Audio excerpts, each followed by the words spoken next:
est unie comme un seul homme pour rendre hommage au président Abdoulaye Wade, des hommages à la hauteur de son parcours exceptionnel. Le chef de l'État, Bassirou Diomaye Faye, a salué ce matin les nombreuses qualités de l'homme, patience, respect de l'adversité, mais surtout sa vision ambitieuse pour le Sénégal et pour l'Afrique au Marnig. Les mots de Sindiély Wade sont assez significatifs. À travers le message de son père, on mesure la portée du bel hommage du chef de l'État à l'endroit du président Abdoulaye Wade. Monsieur le Président Bassirou Diomaye Faye, merci pour la reconnaissance que vous témoignez à votre prédécesseur. Ce geste dépasse la simple courtoisie protocolaire. Il témoigne de la maturité démocratique de notre pays et de sa capacité à honorer celles et ceux qui ont contribué à écrire son histoire. Le président Wade voit dans votre présence et dans votre soutien un témoignage de respect républicain qui le touche profondément. C'est que le président Bassirou Diomaye Faye met en évidence des vertus du président Abdoulaye Wade que les générations actuelles doivent retenir. La première vertu du président Wade est la patience. Nous vivons un siècle pressé. Tout y est attendu pour hier. La lenteur passe pour une faute, l'attente pour une défaite, la constance comme un entêtement dans notre âge. La vie du président Wade dit exactement le contraire. Les années d'opposition ont révélé un homme endurant qui a toujours appris de ses défaites électorales. De ces 4 défaites, Wade en fit des marches, tout en refusant, disait-il, de marcher sur des cadavres dans sa conquête. Au tournant du millénaire en l'an 2000, après 26 longues années d'une obstination que rien n'avait entamée, que la victoire est enfin venue.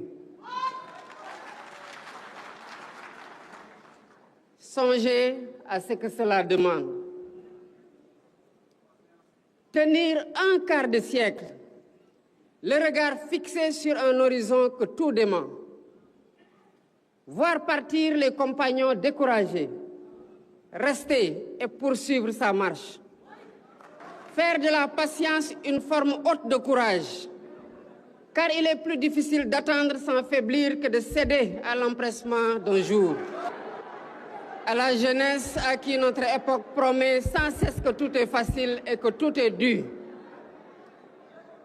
Cette vie, celle de Wade, enseigne une vérité plus rude et plus belle. Cette vérité, c'est que rien de durable ne naît dans la précipitation. Cette vérité est que les plus justes causes sont presque toujours les plus patientes. Le parcours politique jalonné d'épreuves met aussi en exergue le respect de l'adversité. Un combat certes épique, mais qui n'a jamais cherché à nuire. Senghor, son premier grand rival, le surnommé Ndiombor. C'est l'animal, dit-on, le plus rusé de nos contes et légendes. Mais ne nous y méprenons pas. Il y avait dans cette malice plus de connivence que de mépris.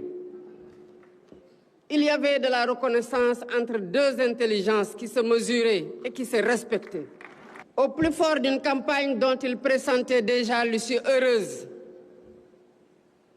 il prit le temps d'aller saluer la mère de son rival, le président Abdou Diouf. Longue vie et santé à cette autre grande figure de notre République. Rien ne l'y obligeait. Et c'est pour cela justement que le geste dit tout. Le geste du président Wade dit qu'on peut vouloir l'emporter sans humilier. Le geste dit que le respect d'un homme survit à l'affrontement des idées. Voilà ce que nos aînés nous ont légué et ce que nous avons le devoir sacré de garder, puis de transmettre intact. Car la démocratie n'est pas un butin que l'on arrache et que l'on garde jalousement. La démocratie, c'est une flamme que l'on se passe de main en main et qu'il ne faut jamais laisser s'éteindre. Wade nous enseigne que l'adversaire d'aujourd'hui n'est pas un ennemi. C'est un compatriote bienveillant qui voit le pays autrement et avec lequel il faudra, une fois le combat terminé, continuer d'habiter en paix la même maison Sénégal. La troisième vertu de Wade est la primauté de la nation et du continent. Sa vie fut celle d'une intelligence rare. Mais cette intelligence, il ne l'a jamais mise au service de sa seule ascension. Il l'a mise au service d'une cause plus grande que lui. Le pays d'abord, le continent d'abord, et la conviction que ce qui unit une nation pèsera toujours plus lourd que les clivages de toute nature. Le président de la République, Bassirou Diomaye Faye, a donc proposé son illustre prédécesseur comme modèle à suivre. Un hommage mérité à un homme multidimensionnel.